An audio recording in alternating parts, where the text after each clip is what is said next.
Hello, you wonderful people, and welcome to another episode of Super-Fanta-Fi. This being your show, we talk about TV shows of the supernatural, fantasy, and/or science fictional genre. For today's episode, I'm going to talk about the series premiere of Wheel of Time, a great series premiere. A lot of really interesting things went down in this episode, so let's break it down. First and foremost, I've never read the Wheel of Time books. It's not a series I'm familiar with at all, so this is my first time experiencing this. Kind of a little bit of a slower start, but I mean, it's a high fantasy thing that you have to kind of get introduced to slowly, get introduced to our characters and their lives before everything kind of gets snatched away from them type of situation. It's an interesting world where it seems like magic is just, because it was like man who tried to like control darkness, and now like women have power. I'm curious, because there was that lady who was chasing after those two guys, and that guy was like, oh, please just let him go. And it's like, oh, it's just you here. So he imagined that old man with him. So I'm like, because it's right. It's like, basically like, this magic doesn't belong to you. In your hands, it's filthy. I don't know whether that's supposed to be like, because you're a guy and you're touching this magic and it's only meant for women, it's filthy, or you're some person that stole the magic, so it's filthy in your hands. But it's like, I guess like being able to touch the source like means something. I guess like where all the magic comes from, like I guess there's one very specific spot and this guy touched it, but basically if you aren't worthy of it or whatever, it drives you mad. Or maybe if you're able to fight through the madness, because we never saw what happened to him, but either they like killed him by like either just straight up killing him and it releases the magic, or the magic dies with him, or they just straight up extracted it from him and he dies in the process. Either way, we see Moraine and Lon watching it because they were like wondering whether or not he was the Dragon Reborn. Isn't that that's not, I don't think it's Dragon Reborn, I think it's Dragonborn. I don't know if that's a Dragon Age thing. Is that a Dark Souls thing? I don't know. Regardless, neither one's a video game I've touched a tiny bit of Dark Souls one. The Dark Souls, that's not my cup of tea. I've played a tiny bit of like the first Dragon Age.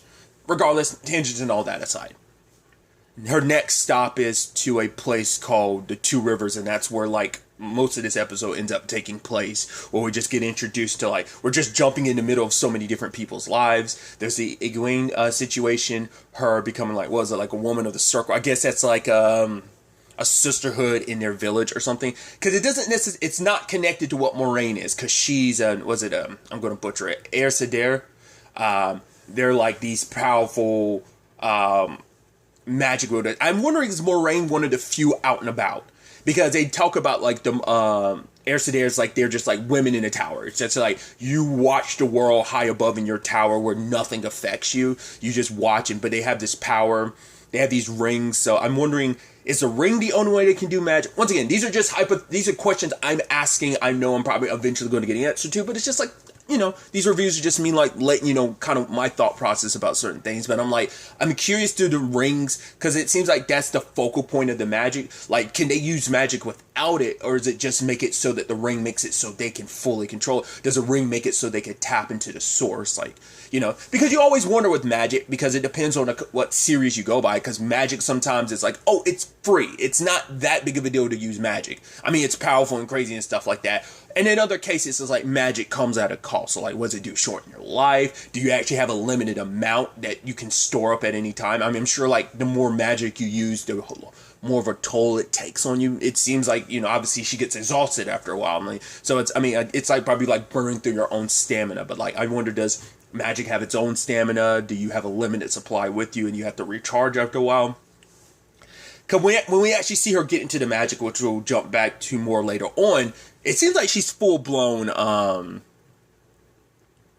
avataring this, like Avatar: The Last Airbender, like that, or even just Korra, like using, it seems like specifically the power they draw upon are like the elements. Well, specifically, I guess it's kind of like, it kind of reminds me, here I go again, bringing it back to Trails of Cold Steel, because they believe in Aidios, a god. Well, there's also people, the Nord people, like Gaius, once again, none of this means anything, who believe in the wind. They worship the wind. So I guess in this universe, they worship the light.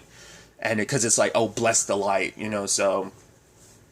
But because it seems like that's how the magic manifests itself, is like literal light, and it draws upon the different elements to do stuff, whether it be fire, light, being able to channel the lightning, earth, like straight up, it looks like bending. The only element I don't think we really saw her use was water, but that's probably because there was like no actual water. I mean, maybe there was, and I didn't really notice, but like there was no water, so she was mainly using air, earth, and fire, and then lightning. So it definitely reminded me of like some Avatar stuff. But nevertheless, going back to it, what I thought was interesting is like whatever it is that Egwene was like that sisterhood of like women or whatever, like whatever it was, like you're not supposed to talk about your experience there, because like it seems like obviously her and Rand have a thing, but it's like, I can't tell you about it. He's like, well, can you at least tell me whether it was good or bad? And she was like, it was good. It was just, I guess it was an experience, because it's like, right, no matter what trouble you go through, look at the braid. The braid kind of represents like, you know, women, we are alone and always never alone. And just even when you're in your darkest moment, look to this braid as your sisters are basically beside you. We also find out there's a term used called wisdom. It's, I guess it's almost, it sounds like almost basically like they can't get married or have kids. I'm like, so it sounds kind of like essentially a priest/nun. And it's like you're supposed to, like, I guess, devote yourself to being kind of like this, this being who basically just like, who's able to hear it, I guess, and interpret the wind. Once again, very much like the Nord people, the Trails of Cold Steel. But what I thought was interesting, though, is that Moraine visited Nynaeve and was kind of like, oh, like, you're the wisdom. Because I guess you're trying to find out, like, oh, you're 25, 26 years old. So I don't know if she was necessarily looking at Nynaeve as if she was one of the... I think she was. She was looking at her trying to determine whether or not she was the dragon or not. But I think... Because that's why I'm like, she's not dead. She got dragged off. Because if they literally killed everyone else in the village, but they made sure to grab Nynaeve. It's like, yeah, they're looking for her. She's one of the people. Like, I was wondering. So it's like, yeah, Nynaeve is definitely still alive. There's no way she's dead, because it's like they would have killed her like they did everyone. They didn't just kill people. They were literally like eating people later. Tangents and all that aside. But it's like, yeah, like the wisdom that had raised her, had raised Nynaeve, had gone to like the Aesidair's tower, and they turned her away. It's just kind of, and like she made it sound like the Aesidairs are like so high and mighty, like they're like power tripping, that they're so essentially far up their own asses that like they will turn you away no matter what. So like Nynaeve doesn't have the best opinion of the Aesidairs. I mean, a lot of people don't, because they're almost just kind of like, I mean, they are these all-powerful beings at a point you kind of like, oh, hush whispers are around the moment like Moraine and Lon show up. So it's kind of like, I mean, to be fair, we haven't spent enough time with Moraine, but you do get that almost like, well, because for her, it's like, I'm on a very important mission that will basically determine the fate of everything. But it just like, at no point did she come, I mean, because I guess she was still trying to figure it out, like, who was the dragon. Like, she had narrowed it down to some people, but she couldn't narrow it down even any further. And so, it's just at no point did you try and warn anybody about, like, right. They had brought up, like, oh yeah, a faceless one, which we see him at some point in time. Straight up looks like Voldemort, like, with the hood on and everything, because it looks like it doesn't have a nose. But I guess, like, that, I don't know if that's a specific species, or is that a one-of-a-kind thing? It's like, I'm wondering if there are more of that. Is it just one of many, or is it just one of a kind, that faceless creature that was on a horse? Because there was even like those, it looked like they were goats that were like slaughtered, but they were killed in a very specific pattern. I don't know if that was related to the village, or like, because Lane had brought it up to Moraine, but wasn't really quite sure what that was representing. But other than that, like I said, I'm kind of going on a bit of a straying away a little bit from other things. But like, you get introduced to Perrin, who's got his own situation with his wife or girlfriend. It seemed like she was maybe, I don't know, she was pregnant. The way he was like wrapping his hands around her stomach, I don't know if they were a child or something. It seemed like there was something there, because he was coming to her later on, and because she was working at Iron by herself, and he was like, what are you doing? You're not here celebrating with everyone else. And then, like, he wraps his hands around her, and he's like, I love you. And she's like, I know. But it seemed like, I guess they were maybe not in a good spot in their relationship. Then you had Matt, who's, like, running low on money, and he's just trying to, like, bet money all the time. Kind of reminds me of Gi-hun from Squid Game a little bit.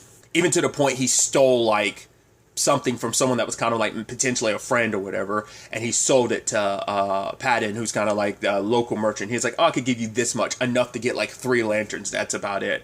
And it's like, oh, you're a right bastard. And he's like, yeah, sorry. But it seems like Matt has complicated circumstances. His mom kind of drinks a lot because his dad's off being a philanderer. And he's just out in the open. She's drunk and saying like, oh, you're just like your dad. You're going to grow up to you're going to be a damn prick just like him. But Matt, like, I guess it's like, yeah, he's kind of he scrounges for money and stuff like that. But I think it's also because he's trying to do everything he can to take care of his family, because it seems like his mom and dad aren't really there for his siblings. So he has to, as an older sibling, like, he has to take care of his younger siblings. And that shines even brighter later on in the episode. But there's also, like, that, they're basically lighting these lanterns because the wheel of time, and I don't know whether, like, the wheel of time is just, I guess, a literal wheel of time of just, like, time moving through this thing, and it's just, like, it talks about basically rebirth, essentially, a reincarnation, that how long does it take for a spirit to be reborn, because they're, like, you know, praying for their, celebrating, it's a more like a remembrance of those that they've lost, and praying that they be spun back into the world, because even, Rand had asked his dad, and he was like, I don't know. There has to be a reason why none of us remember our past lives. That, you know, they believe that at some point in time, the wheel of time spins. I guess it's kind of similar. I guess another way to think of it would be like the live stream. I kept being live stream. The life stream from FF7. Like, you kind of become a part of this, like, ever flowing thing. That's kind of the energy of Earth. I guess it's kind of like, an applicable comparison, I guess.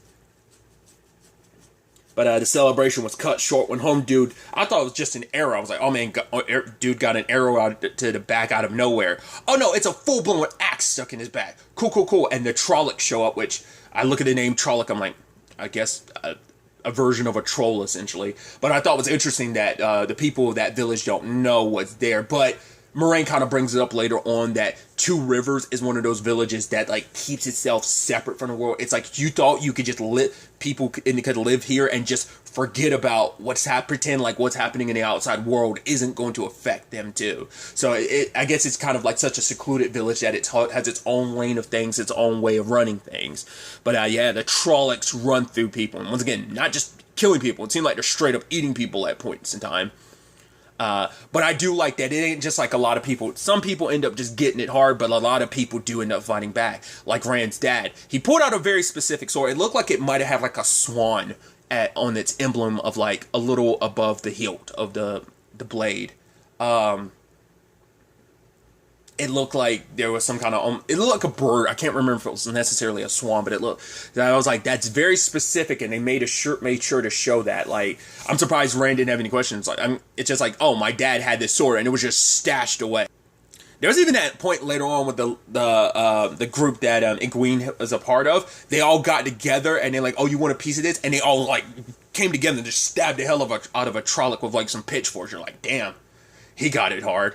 Perrin and and Layla are fighting off one. She takes like a mallet at one point in time, and she's like, I was actually kind of surprised like how visceral this got. Like, I don't know the Lord of the Rings movies that well. Like, you know, I don't remember how bloody they got, because those were PG-13s. I don't know, maybe because also I don't know, man, this went pretty far, because I know, like, it reminds me of the Shadow of Mordor games, because those can get pretty bloody, like, because that's an M-rated game, so, like, I know those get, I'm pretty sure those are M-rated, right? Yeah, those definitely get bloody, because you get, like, full-blown decapitations in those. But, the fact of the matter is that, she was swinging a mallet. You just see, like, blood-bashed faces and stuff like that. Your boy Perrin went hard in the paint. He was just, like, bashing one with an axe over and over again, to the point he attacked Lila and killed her. And they're like, holy crap. I wasn't expecting that. and you feel bad. So I guess that shows like there's kind of a little bit of a deeper darkness in him that he kind of gets consumed in the fight, maybe just like, or maybe he gives into his anger. And part of me wonders is like, could that be why him and Layla were in the bad spot, whatever the case may be, and he killed her. Once again, I don't know if she was like pregnant or not, but it's just like holding her belly and everything, because it's like maybe it wasn't just Layla he killed, it was also their baby, potentially. So that's got to mess you up, being responsible, because he got so caught up in it that he was just like, I guess you could, maybe it doesn't even have to necessarily be like, oh, like there's an anger inside of him. It could just be like he got the adrenaline rush in him, like I'm protecting me, I'm fighting for my life, I'm fighting for Layla's life, and he just got so caught up in it, he didn't, like he could, there was so much adrenaline flowing through him, he acted before he thought, you know? And then getting back to Moraine, while Lan is, I keep bouncing back and forth, sorry, between those two. Lan is defending her, like, slicing through the Trollocs, excuse me, that are coming after them. She's, once again, airbending this up.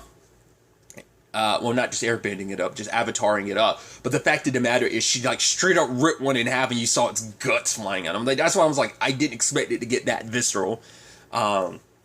Even like at one point using wind to pick up one of the weapons and then like making it slam into another's face. Fireballs, like I said, like it's like because that's the cool thing. It's like it's not like she's making this out of nowhere. It's like bending from the Avatar universe. You have to you're calling upon the nearby elements and showcasing and using them. So like when she used lightning, it's not like she's. I guess like maybe she can use the elements to kind of like make it so that it just happens to lightning at that time, and she channels that and electrocutes a whole bunch of people.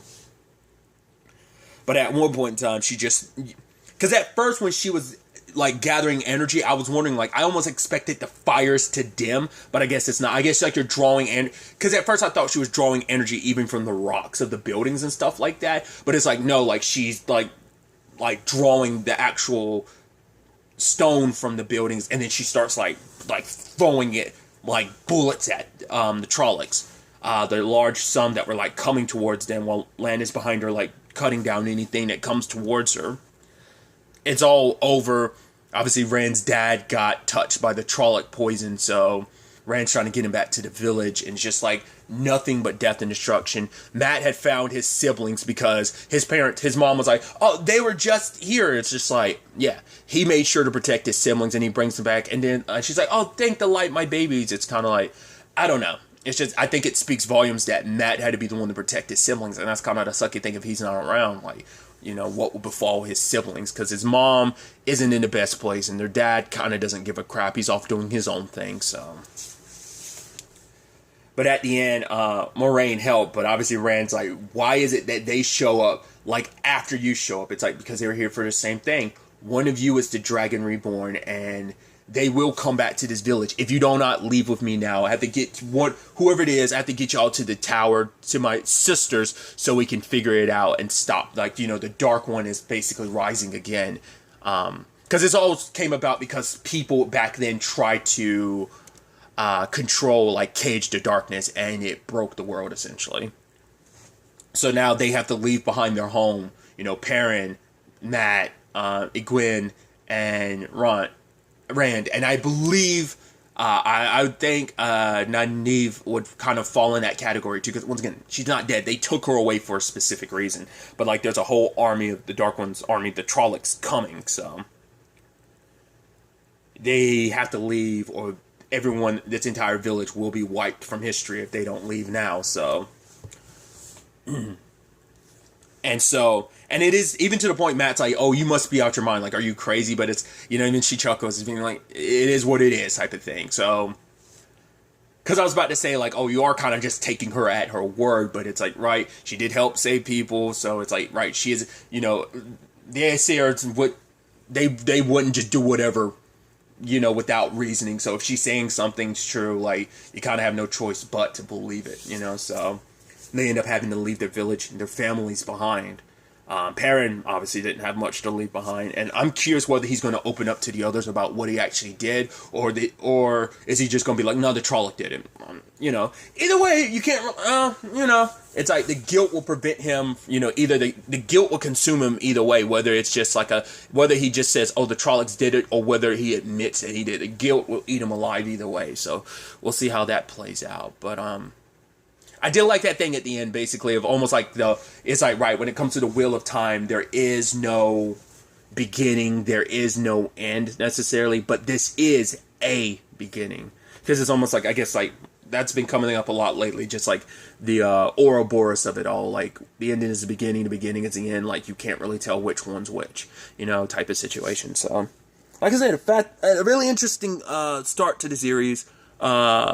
I'm really interested to kind of dive into like a lot of the questions I had before. I'm sure I'm going to get answers to those, but there were 2 other episodes released. After this, it's going to be week to week. Like Amazon's been doing that for at least a few series so far, like Invincible and The Boys. So I don't. Yeah, I'm interested to dive into the next 2 episodes and see where all this ends up taking us going forward. But really, that's all I want to talk about. Till next time we meet, be happy, be safe, live life to the fullest, and enjoy it. Good day, and goodbye.